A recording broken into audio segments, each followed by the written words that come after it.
Thank you for coming in. I invited you all in to kind of get some more information back out to the public related to an internal affairs investigation that we were able to close out. It is pretty much overdue in terms of the amount of concern. The case I'm going to be talking about today has been kind of referenced throughout the community as the DeLucca case. This was an incident that transpired and occurred back in April where 3 of our deputies were involved in the arrest and apprehension of a young man, juvenile, last name DeLucca. And there was an allegation of excessive force that came in both from the community because we caught video footage of it and it was disseminated over to our office as to whether or not we were aware of it. And so upon receiving that notification, I initiated an internal affairs investigation so that we can do a fact-finding aspect to determine as to whether or not any of our deputies were involved in any form of excessive force or violated the laws in which they're supposed to be protecting. And so we were able to conclude that internal affairs investigation. And before I go too deeply into it, I want to bring something to your attention about the 3 deputies that were involved, in particular Sergeant Gregory. I will not be addressing anything related to his involvement in this case, as he has not been able to receive his entire due process elements that are afforded to him by law.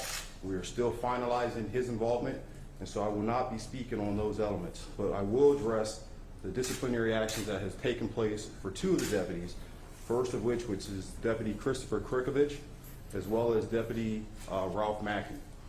And before I dive into how this thing has transpired and where we've concluded, I want to recap to the public about what the internal affairs investigation process looks like and how we lead through not only the fact-finding aspect of what's occurred over the last few months, but also how it rolls into the hands of our professional standards committee, where they provide recommendations that are then forwarded to me. So of course, the first aspect of the internal affairs investigation, our staff, our team has done a great job at interviewing witnesses, business owners, analyzing, reviewing statements, looking at not only our body-worn camera, but also looking at any video footage that was available at the site location.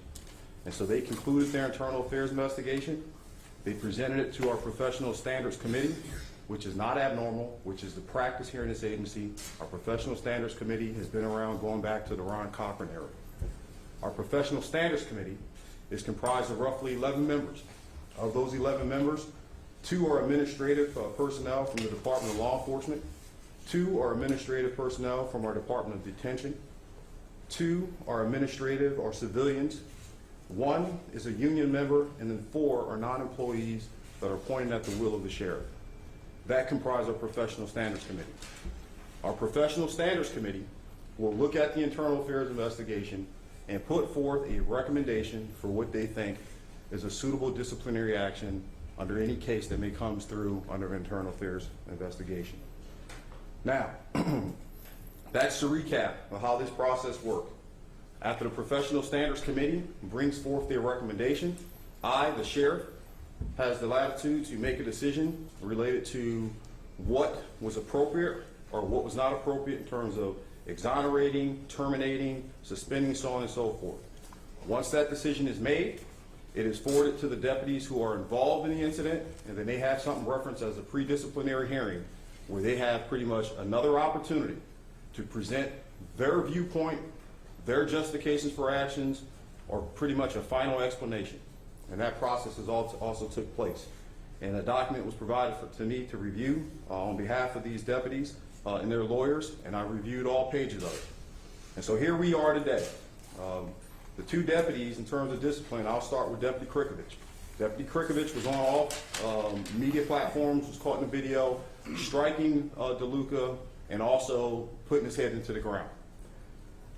The Professional Standards Committee was able to look at all the exact same facts that I looked at, and they elected to forward a recommendation to me of exoneration, that there should be no disciplinary action taken against Deputy Krickovich for his response on that day.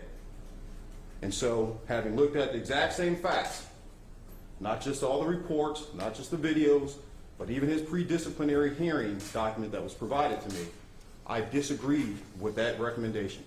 He was terminated yesterday. He was terminated because we don't have a policy in place that provides deputies the opportunity to slam people's head into the ground, especially under those circumstances. That is not to say that there may not arise a time in a deputy's career or when they're out maybe fighting for their life where that type of action may be suitable. But that was not the case of which we dealt with. In terms of Deputy Ralph Mackey, the disciplinary actions that were held against him in terms of policy violation was a violation related to not activating his body-worn camera. And the disciplinary recommendation that was forwarded was a written reprimand, and I concurred with that. And so that was the final decision for his disciplinary action. That's the final disciplinary action for Deputy Krickovich. And with that, I'll take any questions you may have. So you're saying you can't get into Lacera because it's still under investigation? Yeah, there are some due process elements that he must be afforded before we can finalize the entire case in terms of the total conclusive aspect for discipline that's going to be recommended. And so we won't touch that at this time.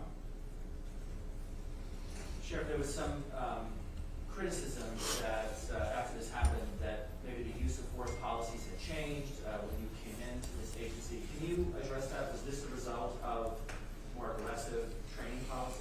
Yeah, unfortunately, when this took place, our union president, Jeff Bell, had made the comment that we had changed policies related to enhancing the type of aggression out there. We didn't change any policies. And you can pull all the different policy memorandums and statements that we've done. We have not introduced any type of program that provides or even encourages for our deputies to slam anyone's face into the ground.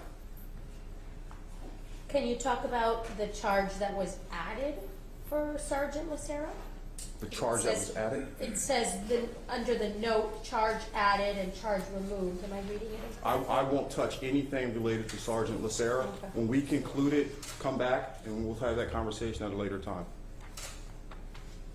Anything else? So what was your takeaway from all of this? Looking at all the videos, spent hours on this, what was your takeaway?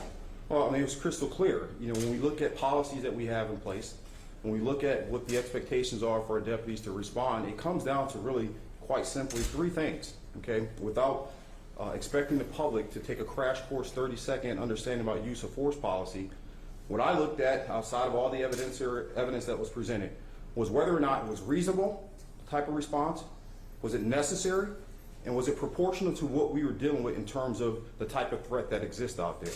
I think that's the quickest way to summarize it all. And then you supplement that with the fact that do we have any policies in place that affords that type of response, that encourages it?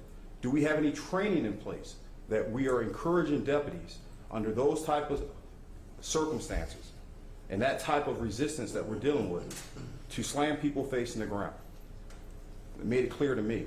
And I will tell you from the Professional Standards Committee aspect, what I've been able to see and come to understand with my command staff is that there is always a cultural change. When a new sheriff comes in, the expectations change, the type of approach in terms of how we're going to handle discipline starts to evolve into who's the current sheriff and what's the administration trying to accomplish and what we are trying to establish. And so, like every other thing that I have come into, when I took or was afforded an opportunity to accept command of this agency back in January, there was a tip of the iceberg of what this community was seeing as one deficiency when it comes to all the active shooter things that have been very well documented and we've rectified. But being in this office for over 11 months, it's not a matter of just changing the cultural aspects for training protocols when it comes to active shooter, but also what the expectations are for the administration. And that trickles down to every single deputy and first responder that work under our command, because this is our command now. And so the messaging has to be correct.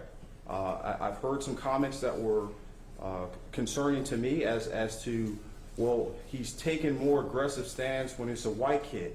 He's taking this type of response. And I'm here to tell you all, I can care less if we are violating the law and abusing our authorities among black people, white people, Hispanic, or any other. We've taken an oath to secure the laws of this entire state and this country. And that is not divided amongst race, creed, religion, origin, or anything else that separates us as individuals. And so what I've tried to push out to this community is to have a clear understanding that accountability means all of us. Not just the civilians out here that we expect to comply by the laws, but also the people who are supposed to be protecting the law. So will there be any policy changes because of this? No, at this point we've looked at, is there a mandate? Is there something within policy that we need to change? And I would remind this community that we have over 2 million plus contacts with civilians every single year. Of the 2 million contacts, very few result in arrest. Of the arrests that we have, an even smaller few result in the use of force. And when we deal with the use of force, an even smaller portion of that results in we need to institute an internal affairs investigation. It results into is this the potential of excessive force. So when you start looking at these numbers, they get very small. It's an anomaly to deal with excessive force issues in this agency. And so the last thing I want to have is a knee-jerk reaction that we change policy that impacts public safety, because the deputies need to have the latitude to use force, but they just have to use it appropriately, and they have to make sure they're using the right discretion for what they're dealing with. Did professional standards say why they found his actions reasonable? The Professional Standards Committee put forth, basically, they check off a box in terms of sustained, non-sustained, exonerated. And there's not a real comprehensive a collective group statement, so to speak, where they say, here's why we said X, Y, and Z. But I will tell you, having spoken to my command staff and talked to individuals who have served in this capacity, in the capacity of the Professional Standards Committee as a member, the cultural aspect has changed inside this committee, and it's changed numerous times, and I'm changing it again. I will tell you there are some things. You talk about policy aspects, we need to change policy. We're not diving into changing policies, but the process of which we select people who are going to sit on this Professional Standards Committee will be more robust, and that I will interview members who are going to be put on this committee. Now that may be unprecedented. It's normally been other command members that's been shift off the responsibility to do so. But if I'm going to lead this agency, if I'm going to set the standard for the expectation, it should come from my mouth to their ears, and they should understand what the expectations are as members on there. This Professional Standards Committee has also become too much of an adversarial process, where these are long, comprehensive debates are occurring between our union presidents and members on this commission, which impacts the ability for objectivity. Another thing that we've done in terms of changes, I brought forth a new director for the Professional Standards Committee who has been able to come in and bring a high degree of professionalism into this place, because he was a judge here in Broward County. Julio Gonzalez is now our director for the Professional Standards Committee, and can bring that level of professionalism, objectivity, and not allow these meetings to be controlled or manipulated where too much influence is taking place in this environment. Was he the director during their findings on this? We just brought Julio in, so he took forth probably a small portion of it. Mm-hmm. Sheriff, you said after 11 months now, do you feel like that culture is starting to take hold? Do you feel things changing, and what is changing? I think the culture aspect, yes, we've made a lot of progress. Continue to take work. It's not going to happen overnight. You don't rectify 6 years of culture over a span of 11 months, but you can definitely change the pace. One of the comparisons I use all the time with my command staff is, we are changing the direction of the ship. Okay, this is not a canoe, right? This doesn't take one person to turn this thing around. We're 5,500 strong here in this agency. We're an aircraft carrier, so we have to get everybody involved to accept and understand where I'm trying to take this organization and what we can do for this community. Have you started changing the makeup of the board aside from the judge? No, we're in that process right now. We brought in the director, of course, Director Gonzalez, and we're going to be doing some shuffling effect in terms of putting new, fresh eyes in there, new membership. Yes. You said, I can't remember, you said, was it 4 members? We have 11 total. 11 total? 11 total in the Professional Standards Committee. From the sheriff's office? So I'll give you a breakdown again. So there's 2 administrative members from law enforcement, the Department of Law Enforcement, 2 administrative members from the Department of Detention, 2 administrative members who are civilians or from the civilian capacity, 1 union member, and then we have 4 non-employees that can be selected by the sheriff. Okay. And have you spoken to Mr. Rolle's family about this? No, I have not. Anything not. that you intend to tell them, or do you intend? Well, I'll tell them this, and this is not a message exclusive for the family. This is a message for the community. There's anytime we have some form of excessive force allegation, anytime something pops up on the camera, there's an immediate outcry that we terminate people, that we get rid of them, that it's not just. We cannot operate that way as a law enforcement organization. But what I'm trying to establish here, and being consistent and stepping before the camera not only when things are bad, but when my deputies do good, I'm also here saying they did the right thing. It's to get the message out that we are holding people accountable.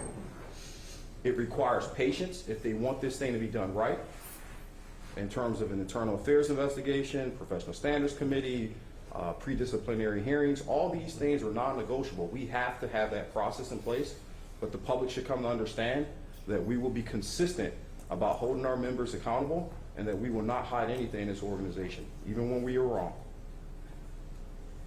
Anything else? Thank you all. Have a good evening. Thank you.